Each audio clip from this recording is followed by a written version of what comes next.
Sud Radio, le grand matin week-end, 6h-10h, Maxime Liédo.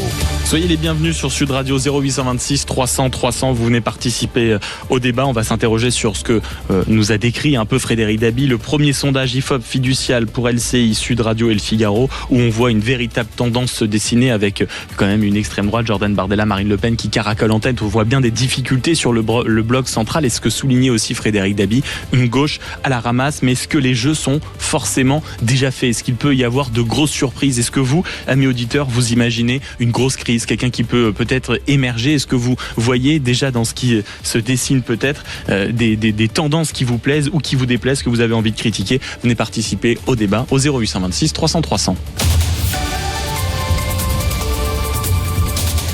Et bonjour Lucas Planaverne. Bonjour Maxime. Merci beaucoup d'être avec nous ce matin, journaliste au JDD. Et bonjour Aminata Niakaté. Bonjour. Porte-parole des écologistes et conseillère de Paris. Vous avez observé ce sondage et vous avez eu les résultats aussi. Est-ce que ça vous étonne? Est-ce que oui, les jeux sont déjà faits, ou est-ce que vous n'êtes pas à l'abri, vous qui êtes des fins observateurs de la vie politique, de déceler quelques surprises?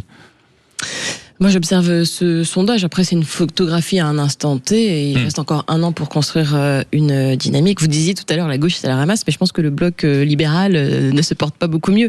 Et l'enseignement principal que je tire de ce sondage, c'est que la division, est en tout cas un problème tant pour le bloc central libéral que pour la gauche et les écologistes. Et ce qui est assez frappant, c'est de voir que même dans les hypothèses d'une gauche rassemblée, on a du mal quand même à caracoler en tête. Il n'y a pas des pourcentages hallucinants. On aura l'occasion d'y revenir. Lucas Planaverne, premier regard sur ce sondage. Les jeux ne sont pas du tout faits. On a un an de l'élection présidentielle. La séquence n'est pas encore officiellement lancée. Je pense que là, il y a quelques semaines, les Français étaient surtout à choisir entre le fait de prendre le train, marcher ou prendre leur voiture vu le prix de l'essence. Là, depuis quelques jours, ils sont peut-être en train d'hésiter entre un ventilateur et une clim. Je suis pas sûr qu'ils soient tout à fait encore dans l'élection présidentielle. Maintenant, effectivement, il y a quelques leçons quand même à tirer de ce sondage qui vient confirmer des tendances qu'on observe depuis déjà plusieurs sondages qui sont réalisés sur la prochaine présidentielle. C'est les gros scores du Rassemblement national qui, dans tout les cas de figure seraient très largement en tête et au second tour, et qu'importe le candidat, que ce soit Jordan Bardella ou Marine Le Pen. Effectivement, les divisions au sein du bloc central qui fait pâtir les candidats potentiels, Édouard Philippe et Gabriel Attal. Et puis la division à gauche. Et puis ce qui est intéressant à observer, c'est que même en cas de gauche hors LFI unie derrière par exemple Raphaël Glucksmann ou alors François Hollande, eh bien on voit qu'il y a tout de même un leadership qui se dégage pour Jean-Luc Mélenchon, et puis surtout effectivement une gauche qui reste en deçà des scores nécessaires pour accéder au second tour. Aminata Niakaté, comment vous analysez, vous, en étant un peu, on va dire, de l'intérieur, ces scores, même avec une gauche rassemblée? On n'arrête pas de dire que c'est la condition de la victoire. On voit quand même que ce n'est pas visiblement suffisant pour accéder au second tour. De l'intérieur, comment vous l'observez? Vous dites, on a encore 11 mois, 10 mois pour faire campagne. Je pense on a effectivement 11 mois, 10 mois pour faire campagne. Après, et pour créer une dynamique, et c'est vrai que ce qu'on observe, c'est que la société, en tout cas à l'instant de cette photographie, elle est divisée en 3 blocs quasiment équivalents, en 3 tiers, et le Rassemblement national n'a qu'un seul candidat qui agrège tous ces suffrages en tout cas, et la gauche, nous on plaide, les écologistes, pour un rassemblement de la gauche autour de cette primaire, mais en y incluant vous aussi Jean-Luc Mélenchon, en y incluant en tout cas tous les partenaires de la gauche qui portent un projet écologiste et social. Et après, le peuple de gauche tranchera parmi les candidatures. Mais en tout cas, ces aventures individuelles ont un plafond de verre. Et ce qui est aussi intéressant quand vous parlez du Rassemblement national, c'est qu'on voit en réalité que les deux profils, on saura début juillet, le 7 juillet précisément, pour savoir si oui ou non Marine Le Pen pourra faire campagne suite à ce petit problème d'inéligibilité. On voit que les deux candidats, que ce soit Marine Le Pen ou que ce soit Jordan Bardella, il n'y a pas de problème de personne. C'est-à-dire que c'est le parti maintenant qui caracole en tête avec des pourcentages absolument stratosphériques, Lucas Planaverne. Parce que vous voyez, contrairement à ce qu'on peut lire souvent ou entendre souvent dans les médias sur les divergences réelles qu'il peut y avoir au sein du Rassemblement national, notamment économique, qui refont surface ces dernières heures, entre deux lignes légèrement différentes de Marine Le Pen et Jordan Bardella, en réalité pour les électeurs RN ça n'a aucune incidence, parce que le vote RN, et on le sait depuis plusieurs années, est un vote très ancré, un vote à l'étiquette. N'importe qui pourrait pourrait être candidat, enfin n'importe qui, je veux dire, les électeurs RN vont dans l'urne et mettre le bulletin à la flamme en ne regardant même pas qui... C'est devenu un parti d'alternance, disait Frédéric Dabi, c'est-à-dire que c'est vraiment maintenant le choix du parti qui peut faire basculer l'alternance, peu importe le représentant quasiment. C'est aussi un parti qui a un plafond de verre, on l'a vu en 2024, la perspective de l'arrivée de Jordan Bardella à Matignon a provoqué, en tout cas, déchaîner la mobilisation des électrices et des électeurs qui étaient majoritaires à ne pas vouloir du Rassemblement national à Matignon. Et ce sera encore, je veux dire, il n'y a pas besoin d'être un politologue pour observer ça. Hein. Je pense que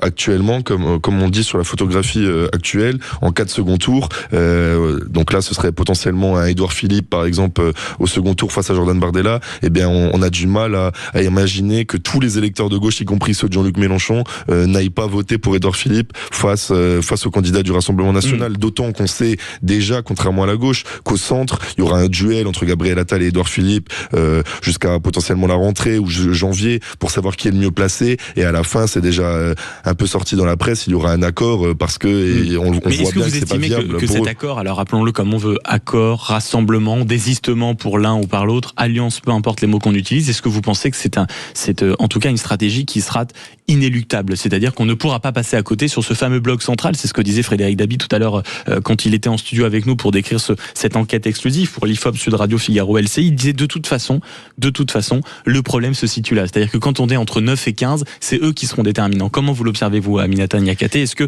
vraiment, l'alliance ou le rassemblement des trois sera inéluctable? En tout cas, l'absence de rassemblement tant à gauche que pour le bloc central, pour moi, c'est la machine à perdre. C'est-à-dire que et en fait, ce qui se joue, c'est la seconde place au second tour de l'élection présidentielle. Et plus il y a de candidats, plus le bloc en question, celui de gauche ou celui central, risque d'être éliminé de ce second tour. Et donc, pour moi, il y a un enjeu fort à gauche pour qu'il y ait cette primaire, même si c'est difficile. C'est un travail de longue haleine. Tout à fait. Mais Marine Tondelier est très déterminée. Et puis le peuple de gauche et écologiste le réclame. Ils sont extrêmement majoritaires, plus de 82% à réclamer cette primaire. Et le bloc central, il est peut-être un peu plus responsable que nous, puisqu'il y a cette entente avec Édouard Philippe et Gabriel Attal. En réalité, la dispersion des voix, notamment au sein du bloc central, pourrait profiter à Jean-Luc Mélenchon, parce que les scores pour atteindre le second tour seraient de fait moins élevés. Et d'ailleurs, c'est pour ces raisons que Gabriel Attal et Édouard Philippe semblent déjà avoir échangé sur la question, mais même que, je lisais ça, il me semble, dans le Figaro il y a quelques jours, que Bruno Retailleau imagine déjà le fait de se retirer.